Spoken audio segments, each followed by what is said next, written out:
আচ্ছা, আমন্ত্রণ জানাচ্ছি সবাইকে। এই যে দেখেন আমাদের সোহাগী আর মিস্টার ছোট্ট আজকের ভিডিওতে। হাই বলো, হাই বলো, আবার হাই দাও।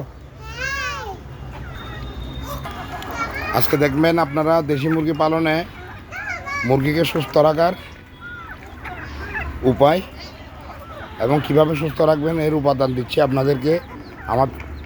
আমার এই ক্ষুদ্র জ্ঞানের যদ্দূর আমি যেভাবে পালন করতেছি সেভাবে আপনাদেরকে ধারণা দিচ্ছি।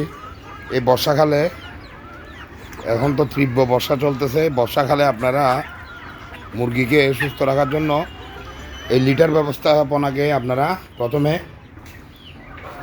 গুরুত্ব দিবেন। এই যে দেখেন লিটার ব্যবস্থাপনা, বাইরে যাই থাকুক না কেন ভিতরে কিন্তু এভাবে শুকনো থাকতে হবে।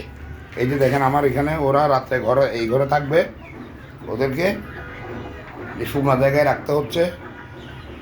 আপনারা এই বর্ষাকালে বৃষ্টিতে যাতে করে মুরগি ভিজে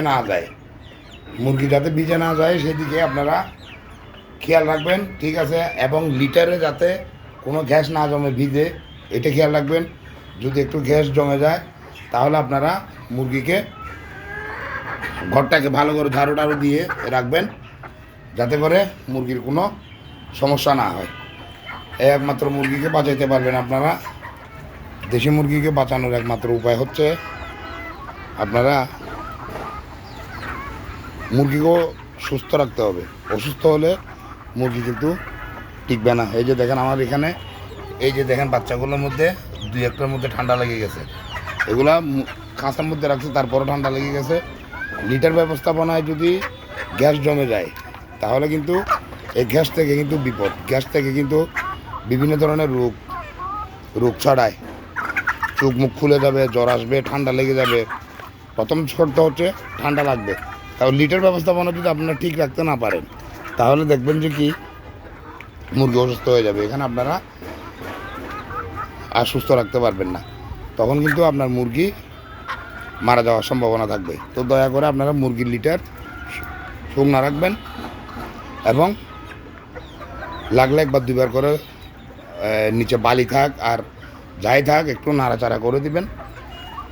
এটা হচ্ছে আমি আমার খামারে যেটা প্রয়োগ করি, আমি সেভাবে আপনাদেরকে পরামর্শ দিচ্ছি, ঠিক আছে? আজকের ভিডিও পর্যন্ত আপনারা সবাই লিটার ব্যবস্থাপনা ঠিক রাখবেন, লিটার শুকনা রাখবেন, নিচের মাটিগুলা হোক আর তুষ হোক শুকনা রেখে মুরগি পালন করবেন। ইনশাআল্লাহ মুরগি অসুস্থ হবে না।